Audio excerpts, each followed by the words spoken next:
Hi everyone, it's Fitz with a walk and talk. I'm not able to walk or talk. Well, I can talk. I can't walk because I let Ryan Gilbert have all my toys to go to New York to cover that basketball team that was pretty good at Kansas State. And it turns out, that brightened things up. And it turns out he lost a little windsock on my microphone. Can't trust him. You just can't trust him. Kansas State just had a football press conference. That's why I'm here. They were discussing offense. So we had Colin Klein and his offensive coaches come in today. Great stuff. Nothing earth-shattering going on here. There's Mr. Van Malone right there. I was about to photobomb you. Oh, that's good. There's Van Malone right there. You just run back behind you real quick. Doing all right? I'm great, Coach. Good. Appreciate it.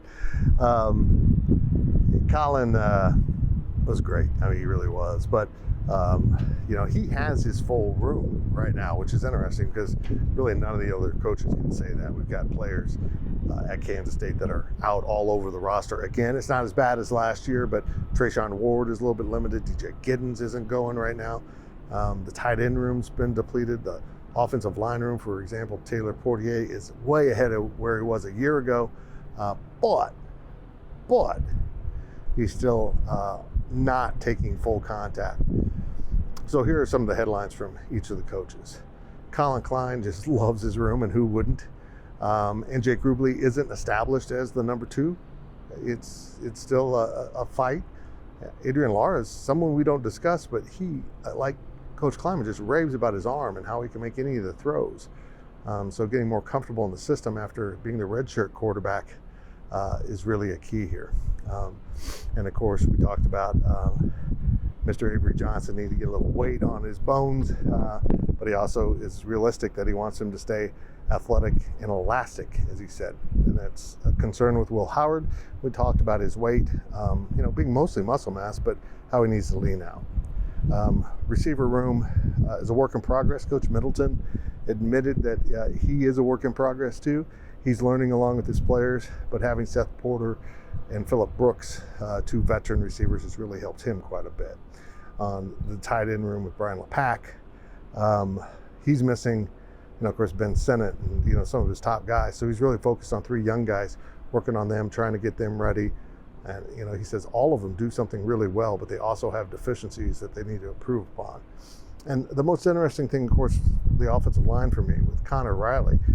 We talked about the amazing, incredible depth he has with all the seniors coming back along that offensive line. You got Taylor Portier, who will be inserted back in, might be that left guard, but he's moving some guys around. He loves his young tackles, along with Carver Willis, who's making a lot of progress.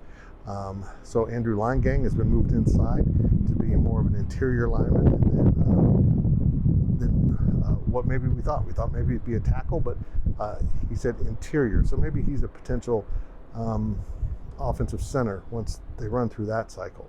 But the depth there, finally, he's hoping to have 9-10 guys that can rotate, and rotating will be really important for him because he knows he needs to get a bunch of guys ready to play in the future, and it'll keep them fresh later in the games. So that's really it for this this offensive opportunity we had. Next week is defense. We missed on our opportunity for Van Malone because the basketball team was stealing all the media in New York City, so that's been rescheduled. We'll have that later here in the spring.